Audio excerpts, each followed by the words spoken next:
سورۃ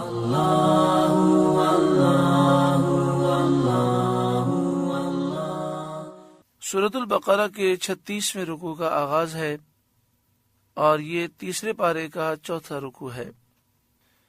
اللہ رب العالمین نے ارشاد فرمایا، مثل الذین، مثال ان لوگوں کی، ينفقون، جو خرچ کرتے ہیں، اموالہم، اپنے مال، فی سبیل اللہ، اللہ کے راستے میں، کمثل حبۃ، جیسے ایک دانے کی مثال ہے، انبتت سبع سنابل، وہ ایک دانہ 7 بالیاں اگائے، فی کل سنبلۃ 100 حبہ، ہر بالی میں 100 دانے ہوں۔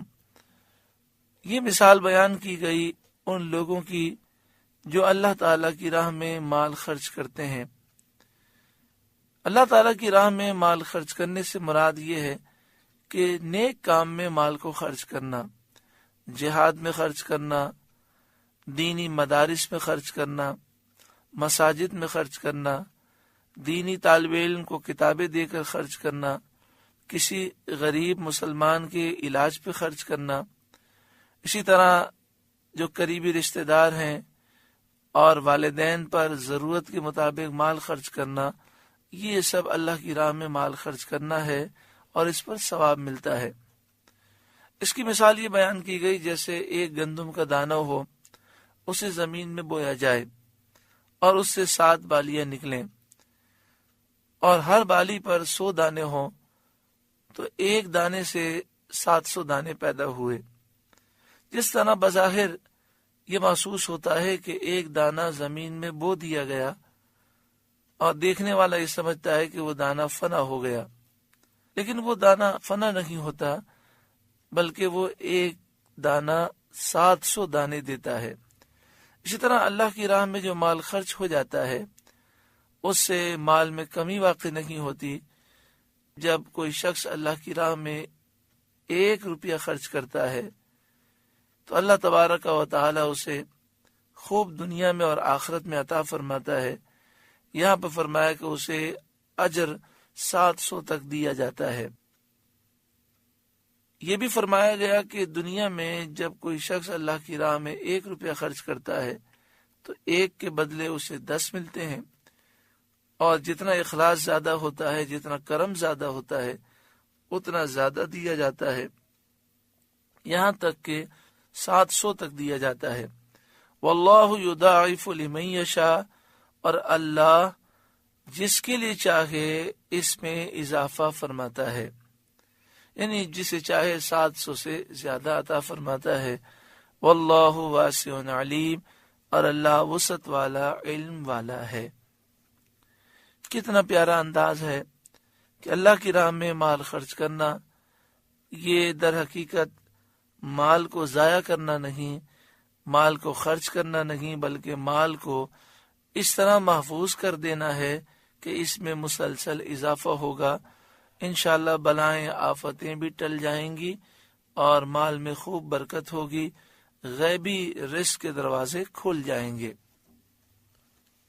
حضرت امام نووی علیہ رحمہ اپنی کتاب ریاض الصالحین میں باب الکرمی والجودی میں آپ یہ حدیث پاک لکھتے ہیں بخاری و مسلم کے حوالے سے کہ حضرت عبداللہ بن مسعود رضی اللہ تعالیٰ عنہ راوی ہیں، نبی اکرم صلی اللہ علیہ وآلہ وسلم نے ارشاد فرمایا، لا حسد الا فی اثنتین، رشک صرف 2 آدمیوں میں کیا جا سکتا ہے۔ یعنی رشک سے یہاں مراد یہ ہے کہ یہ تمنا کرنا کہ کاش یہ نعمت مجھے بھی حاصل ہو جاتی۔ یہ تمنائیں 2 شخصوں کے بارے میں کی جا سکتی ہیں۔ رجل آتاہ اللہ مالا، ایک ایسا شخص جسے اللہ نے مال عطا کیا، فسلطہ علی ہلاکتہ فی الحق، اور اس کو راہ حق میں خرچ کرنے کا جذبہ بھی عطا فرمایا ہو۔ یعنی جو شخص مالدار ہو اور مال سے دین کی خدمت کر رہا ہو تو دل میں یہ تمنا ہمارے پیدا ہونی چاہیے کہ کاش ایسا مقام مجھے بھی نصیب ہوتا۔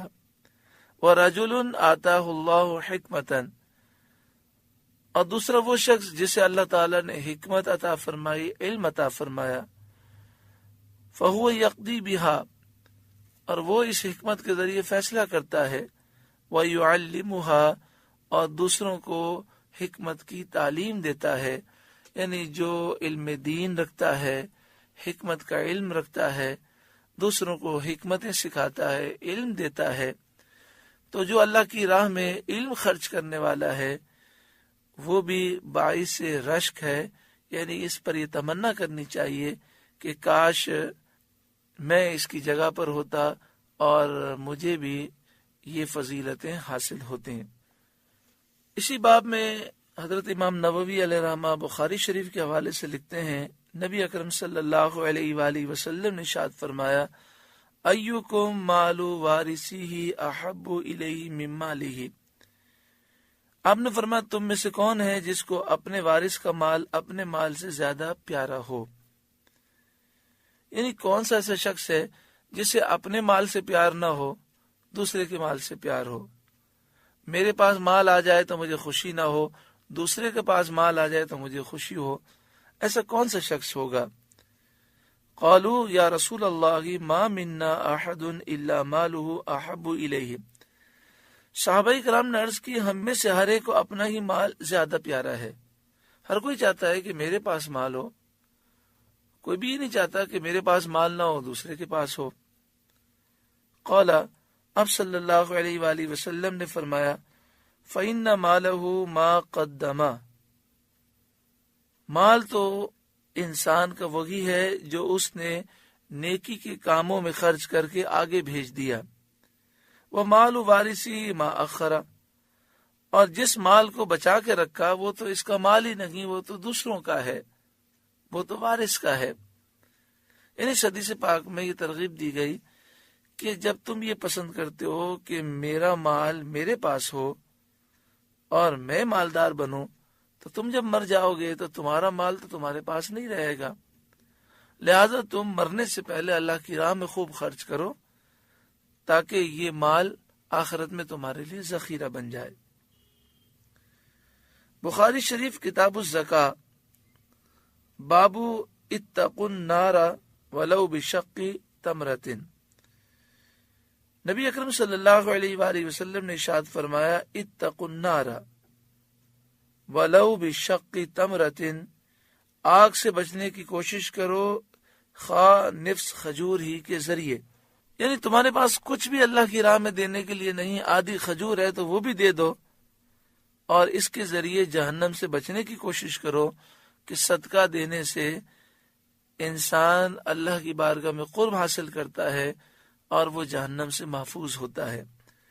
تو اس حدیث پاک میں بہت پیارا درس دیا گیا کہ یہ انسان نہ سوچے کہ میں تو غریب ہوں، میرے پاس تو مال ہی نہیں ہے، 1 روپیہ 5 روپے 10 روپے جو بھی ہے مستحق لوگوں میں وہ خرچ کرے، اللہ کی راہ میں دے۔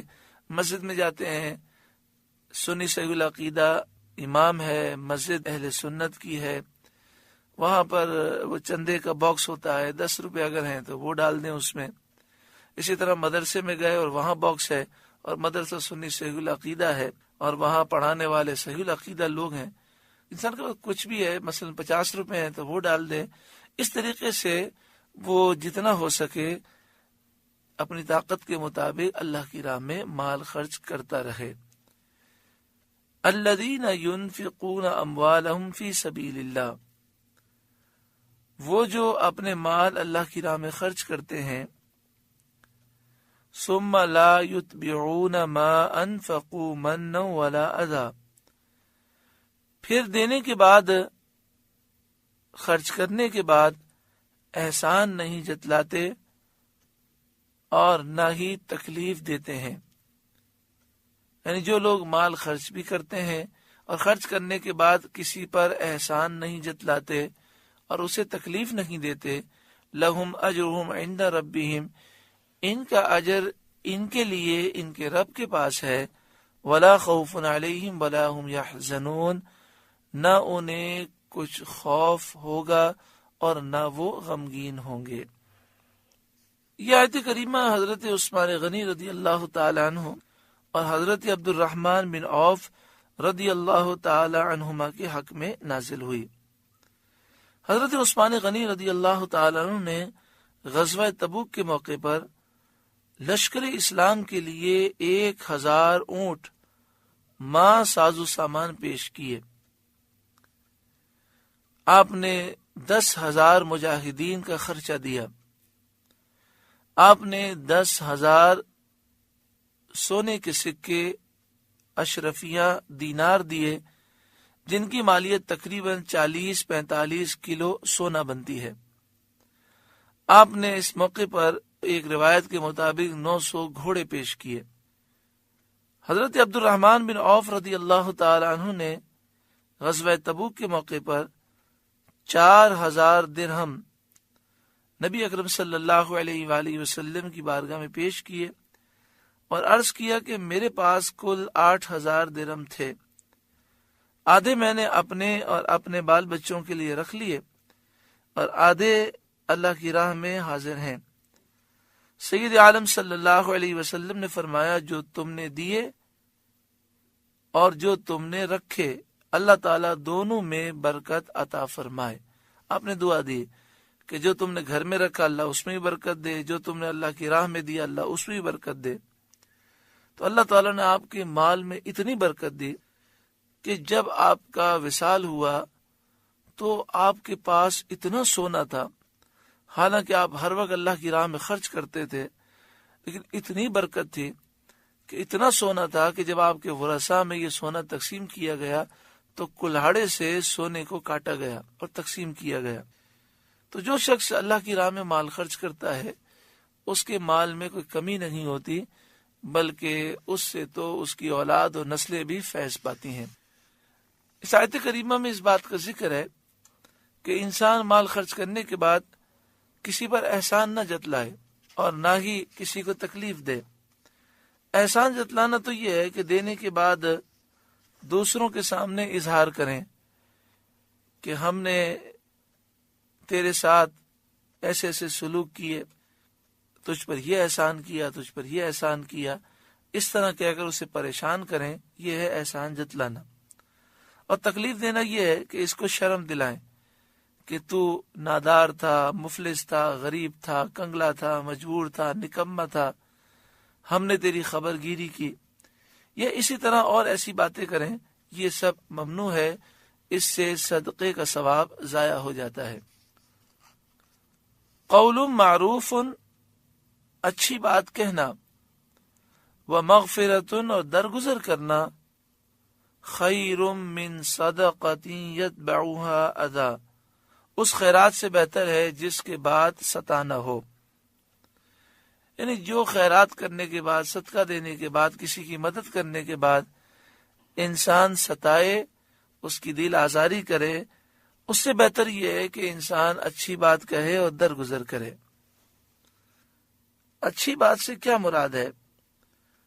تو فرمایا کہ اچھی بات سے مراد یہ ہے کہ اگر سائل کو، مانگنے والے کو، ضرورت مند کو انسان کچھ نہ دے تو اس سے پیار محبت سے جواب دے، اچھی بات کہے، حسن اخلاق کے ساتھ اس طرح جواب دے کہ اسے ناگوار نہ گزرے۔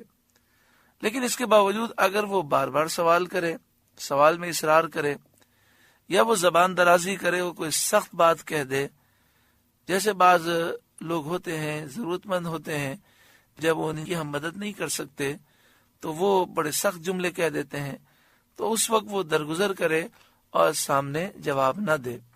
تو اس آیت کریمہ میں فرمایا گیا کہ اچھی بات کہنا اور درگزر کرنا اس صدقے سے، خیرات سے بہتر ہے جس کے بعد لوگوں کی دل آزاری ہو، ستایا جائے۔ واللہ غنی حلیم، اور اللہ غنی ہے، حلم والا ہے، غنی ہے، بے پرواہ ہے، وہ کسی کا محتاج نہیں۔ تم مال اس کی راہ میں خرچ کرو گے، اپنا تمہیں فائدہ ہوگا، تم اپنا بھلا کرو گے، اور رب العالمین حلم والا ہے، وہ کرم فرماتا ہے، درگزر فرماتا ہے، مہلت دیتا ہے، ڈھیل دیتا ہے۔ ہم کتنی غلطیاں کرتے ہیں لیکن ہماری گرفت نہیں ہوتی، ہمیں مہلت دی جاتی ہے۔ عقل مند وہ ہے جو اس مہلت سے فائدہ اٹھائے اور توبہ کر لے۔ یا ایھا الذین آمنوا، اے ایمان والوں، لا تبطلوا صدقاتکم بالمن والاذی، اپنے صدقے باطل نہ کر دو احسان رکھ کر اور تکلیف دے کر۔ اے ایمان والو، تم اللہ کی راہ میں جو مال خرچ کر رہے ہو، اگر تم نے لوگوں پر احسان جتلایا یا مال خرچ کر کے انہیں تکلیفیں دیں تو تمہارے صدقے باطل ہو جائیں گے، ثواب ضائع ہو جائے گا۔ کالذی ينفق مالہ رئاء الناس، اس شخص کی طرح جو اپنا مال لوگوں کے دکھاوے کے لیے خرچ کرے، ولا یؤمن باللہ والیوم الآخر، اور اللہ اور قیامت پر ایمان نہ لائے، یعنی جو شخص دکھلاوے کے لیے مال خرچ کرتا ہے اس کو کوئی ثواب نہیں ملتا، اس کی ساری کوششیں ضائع ہو جاتی ہیں۔ حدیث پاک میں ہے کہ جس نے دکھاوے کے لیے مال خرچ کیا، کل بروز قیامت اس سے کہا جائے گا کہ تو نے اس لیے مال خرچ کیا کہ لوگ تجھے سخی کہیں، تو تجھے سخی کہہ دیا گیا، اب تو اجر ان سے مانگ۔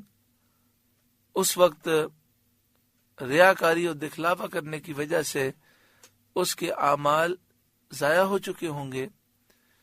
اور دوسری بات یہ کہ جو مومن نہیں ہے وہ جب مال خرچ کرتا ہے تو اسے کوئی ثواب نہیں ملتا، کوئی کنواں کھدوائے، اسی طرح بظاہر اچھے کام کرے، مریضوں کی خدمت کرے، غریبوں کی خدمت کرے، لیکن اگر اس کا عقیدہ درست نہیں ہے، وہ مومن نہیں ہے، وہ کفریہ عقیدے رکھتا ہے، وہ بد مذہب ہے، بد عقیدہ ہے، بد عقیدگی حد کفر تک پہنچی ہوئی ہے، تو پھر اس کا خاتمہ اگر اسی حال میں ہوا تو خاتمہ کفر پر ہوگا اور ہمیشہ جہنم میں جلتا رہے گا، اسے نیک کام پر کوئی اجر و ثواب آخرت میں نہ دیا جائے گا۔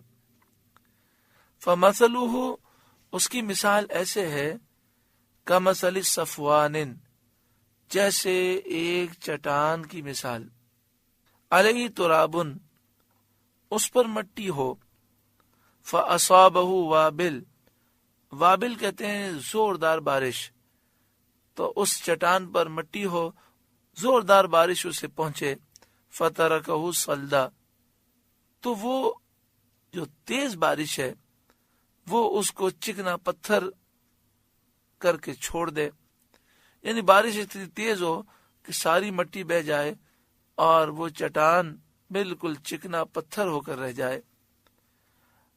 اسی طرح جو دکھلاوے کے لیے مال خرچ کرتا ہے، اسی طرح صدقہ دے کر وہ احسان جتاتا ہے، تکلیف دیتا ہے، تو وہ کل بروز قیامت جب جائے گا تو وہ یہ سمجھے گا کہ میرے پاس تو نامہ اعمال میں بڑی نیکیاں ہیں، میں نے تو مال بڑا خرچ کیا ہے۔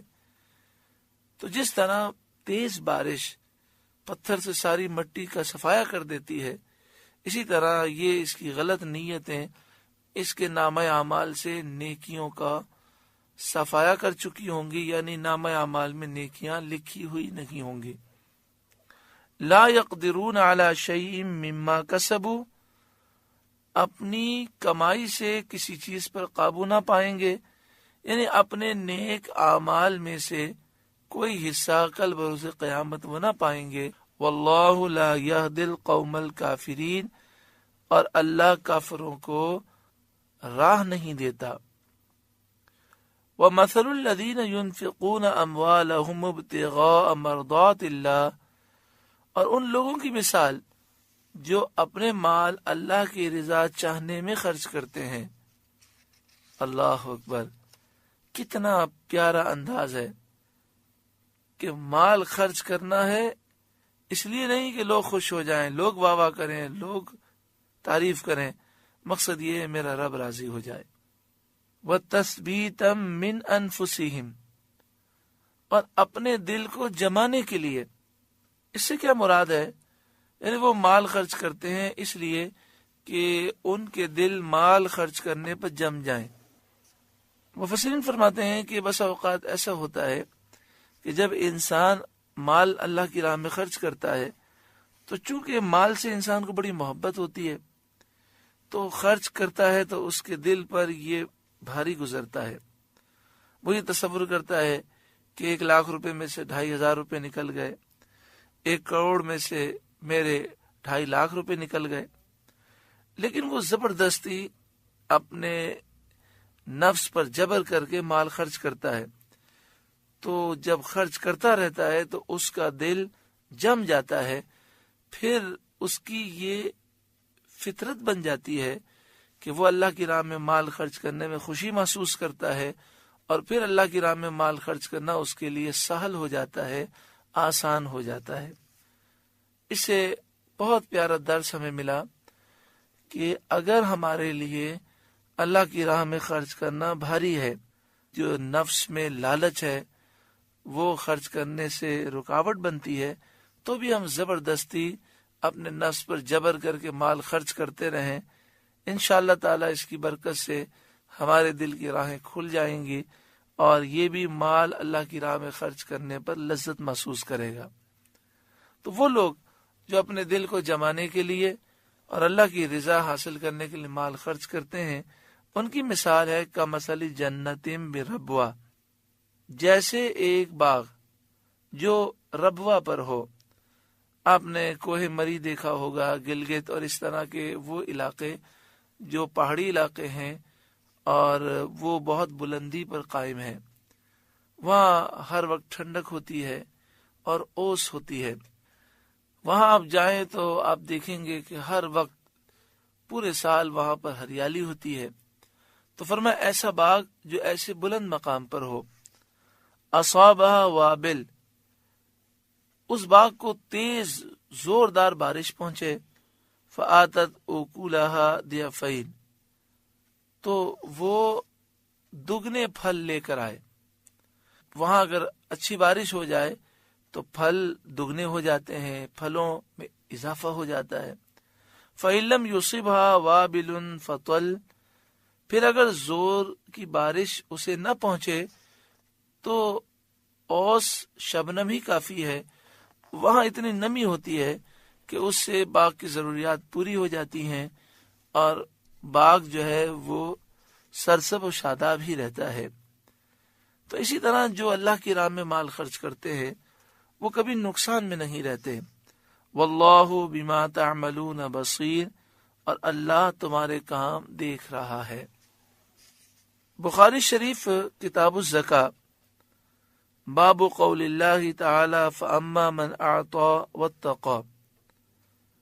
حضرت ابو ہریرہ رضی اللہ تعالی عنہ سے روایت ہے, نبی اکرم صلی اللہ علیہ وآلہ وسلم نے ارشاد فرمایا, ما من یوم یصبح العباد فیہ الا ملکان ینزلان, ہر روز جب لوگ صبح بیدار ہوتے ہیں تو 2 فرشتے نازل ہوتے ہیں. فیقول احدہما, ایک کہتا ہے, اللہم اعطی منفقا خلفا, اے اللہ راہ خدا میں خرچ کرنے والے کو اس کا بدل عطا فرما. یعنی فرشتہ دعا دیتا ہے کہ مالک جو تیری راہ میں مال خرچ کرے تو اسے اس کا اچھا بدل عطا فرما. وَيَقُولُ الْآخَرُ, اور دوسرا کہتا ہے, اللہم اعطی ممسکا تلفا, اے اللہ جو شخص اپنا مال روک کر رکھے اس کے مال کو برباد کر دے. یعنی وہ فرشتہ اس طرح دعا کرتا ہے, اے مالک جو تیری راہ میں مال خرچ نہیں کرتا اس کے مال کو برباد کر دے. حضرت عبداللہ بن عمر رضی اللہ تعالیٰ عنہ راوی ہیں, ان رجلا سأل رسول اللہ صلی اللہ علیہ وسلم ای الاسلام خیر, ایک شخص نے نبی اکرم صلی اللہ علیہ وآلہ وسلم سے پوچھا, اسلام میں کون سی چیز سب سے افضل ہے؟ قال تطعم الطعام, آپ نے فرمایا تم لوگوں کو کھانا کھلاؤ. وَتَقْرَأُ السَّلَامَ عَلَى مَنْ عَرَفْتَ وَمَنْ لَمْ تَعْرِفْ, اور ہر شخص کو السلام علیکم کہو خواہ تم اس کو جانتے ہو یا نہیں. یہ 2 چیزیں ہیں, کھانا کھلانا اور ہر مسلمان کو سلام کرنا. چاہے ہماری پہچان ہو یا نہ ہو، یہ دو چیزیں ہیں جسے فرمایا گیا کہ اسلام میں سب سے افضل چیزیں ہیں۔ اللہ تعالی ہم سب کو عمل کی توفیق عطا فرمائے۔ آگے ارشاد فرمایا اَيَوَدُّ أَحَدُكُمْ أَن تَكُونَ لَهُ جَنَّةٌ مِّن نَخِيلٍ، کیا تم میں کوئی اسے پسند رکھے گا کہ اس کے پاس ایک باغ ہو، من نخیل و اعناب، کھجوروں کا باغ ہو اور انگوروں کا باغ ہو۔ گو کہ اسی آیت کریمہ میں آگے یہ بیان ہے کہ ہر قسم کے پھل ہوں، لیکن کھجور اور انگور کا ذکر خاص طور پر کیا گیا کہ یہ نفیس پھل ہیں۔ دوسری بات یہ کہ عرب کے لوگ کھجور اور انگوروں کو بہت بڑا سرمایہ تصور کرتے تھے، کیونکہ کھجور کو محفوظ رکھنا اور انگوروں کو محفوظ رکھنا دوسرے پھلوں کے مقابلے میں آسان ہے۔ انگور کو سکھا لیا جائے تو کشمش بن جاتے ہیں، منقع ہو جاتے ہیں۔ کھجوروں کو اگر سکھا لیا جائے تو وہ چھارے بن جاتے ہیں، اور کھجوریں جو تازہ ہوتی ہیں وہ بھی کافی عرصے تک بڑی آسانی کے ساتھ محفوظ ہو جاتی ہیں۔ لیکن اس کے مقابلے میں اور کسی پھل کو دیکھیں تو اس کو محفوظ رکھنا اتنا آسان نہیں ہے۔ تجری من تحتها الانہار، جس کے نیچے نہریں بہتی ہوں، لہو فیہا من کل الثمرات، اس کے لیے اس میں ہر قسم کے پھل ہوں، وَأَصَابَهُ الْكِبَرُ، اور اسے بڑھاپا آ چکا ہو۔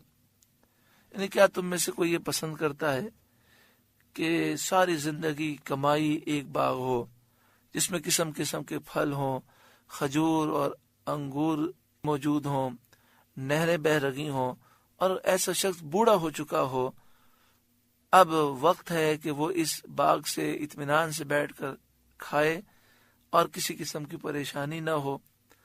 اب بڑھاپے میں اس کی طاقت نہیں ہے کہ وہ محنت مزدوری کر کے کوئی نیا کام کر سکے۔ وَلَهُ ذُرِّيَّةٌ ضُعَفَاء، اور اس کے ناتواں بچے ہوں، یعنی اس کے بچے چھوٹے چھوٹے ہیں، وہ بھی کمانے کے قابل نہیں، تو یہ باغ اس کی ضرورت کے لیے بڑا اہم تھا۔ فَأَصَابَهَا إِعْصَارٌ فِيهِ نَارٌ، اس پر ایک آگ کا بگولا آئے، فاحترقت، پھر وہ باغ جل جائے۔ تو بتاؤ کیا کوئی بھی شخص یہ پسند کرے گا کہ ایسا اس کے ساتھ ہو؟ ہرگز کوئی پسند نہیں کرے گا۔ اس میں جو بات سمجھائی گی وہ یہ کہ جب ضرورت کا وقت تھا اس وقت باغ اگر کام نہ آئے اور جل جائے کتنا افسوس ہوگا۔ تو اسی طرح جو مال ہم نے اللہ کی راہ میں خرچ کیا، قیامت کا جو وقت ہے وہ ضرورت کا وقت ہے، اگر یہ مال وہاں پر کام نہ آئے تو پھر کتنا افسوس ہوگا۔ لہٰذا ریاکاری مت کرو، دکھلاوا مت کرو، مال خرچ کر کے احسان مت جتاؤ، کسی کو تکلیف نہ دو، ورنہ یہ سارے اعمال کا تمہیں اجر و ثواب آخرت میں نہیں ملے گا۔ کذالک، اسی طرح، یبین اللہ لکم الآیات، اللہ تعالیٰ تمہارے لیے آیتیں بیان فرماتا ہے، لعلکم تتفکرون، تاکہ تم غور و فکر کرو۔ سورہ بقرہ کا رکو نمبر 36 مکمل ہوا۔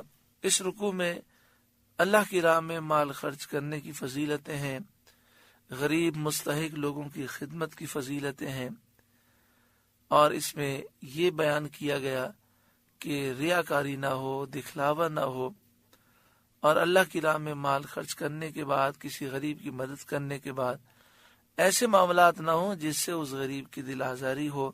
اللہ تعالی ہم سب کو عمل کی توفیق عطا فرمائے۔ اللہ اللہ اللہ